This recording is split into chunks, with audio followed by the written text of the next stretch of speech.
Now, what can we say about UK and many other so-called sovereign states in the world?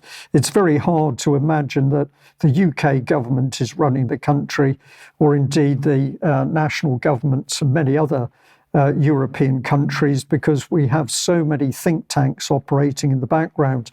And I just want to say thank you to one of UK Column's very, very long-term supporters, viewers and researchers, Kate, who sent me in some information over the weekend, flagging up the Aspen Institute, busy at work in Ukraine. And the point being made was, for most people, this is a totally unaccountable think tank, which is up to, I was going to say, no good. Well, of course, we can't say that because we have no idea really what they're doing, but they are certainly not accountable to the voting public. So where do they link in? Well, the link of the Aspen Institute led us through to a number of things, but the Khalili Foundation came up fairly quickly. This forms global partnerships with the Commonwealth, UNESCO, the Prince's Trust and the Aspen Institute that we've just mentioned. And if we put up some detail here, it says that the Khalili Foundation and the Prince's Trust, through the Mosaic Initiative, have launched an exciting new social integration and youth leadership project.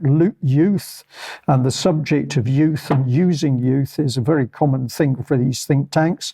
It says the partnership begins with a year-long pilot program which will enable young people and young professionals to co-design and co-deliver training and Prince's Trust program activity. Goes on to talk more about the Mosaic Initiative, and it says it's serving to help young people and young professionals to lead dialogue and discussion around global citizenship. So now we see the meat of the thing. This is bringing in the idea of global governance and global citizenship. But if we have a little bit, look in a little bit more depth at the Khalili Foundation, we've got this, Designing for Diversity, Cities and Communities. And this is the main gentleman concerned. Now, if we pop the next one on screen, thank you. So we've got Professor Nazir Khalili is a world-renowned scholar, collector and philanthropist. His mission is to use the power of art and education to foster peace and unity worldwide.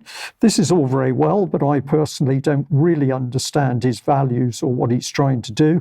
But I do know he's a very influential and powerful individual. And here we see him with the Right Honourable Patricia Scotland, who's the Secretary General of the Commonwealth. We can bring that up on screen there. Thank you. And they are working together for a festival. This is what's being promoted with this image, Peace Building Through Faith. Roundtable discussions aimed at identifying key focus areas and brainstorming solutions to today's most urgent challenges. So let's have a look at a little piece of video to reinforce the good works of these individuals. And young people are the cornerstone of everything we intend to do. Virtually, it encapsulates 50 years of my vision. I always said to myself that every human being is born as a human being first. Everything else that's given to you, color, religion, race, you didn't choose, you were given. So that unity brings all of us together as a human being. So it was my dream one day to look at all the differences, build on the differences with the proper answers and bring them together.